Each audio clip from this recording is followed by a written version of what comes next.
في إطار جولات تفقدية نحن الآن في اليوم في زيارة لمحلية مروي للوقوف على مكمن الأوضاع في محلية المروي، وقمنا بزيارة تفقدية لجرحى العمليات معركة كرامة في المستشفيات المختلفة.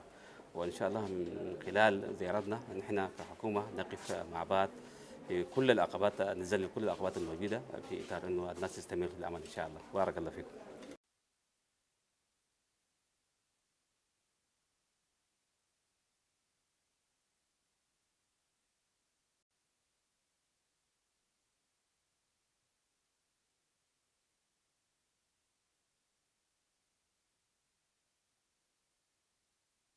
ما زالت الزيارات والوفود تتوالى لزيارة الجرحى، ونسأل الله أن يشفيهم في هذه الأيام المباركات.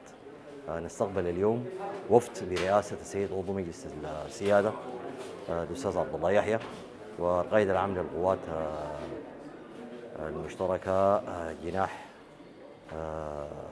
عبد الله جنة، والوفد الكريم المرافق اليوم.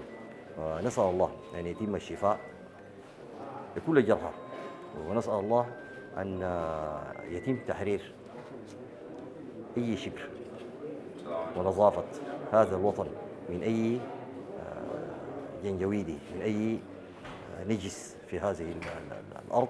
الأوضاع الأمنية تسير بصورة طيبة جدا جدا الحمد لله، ودي يعني احنا نعتبرها يعني برضو يعني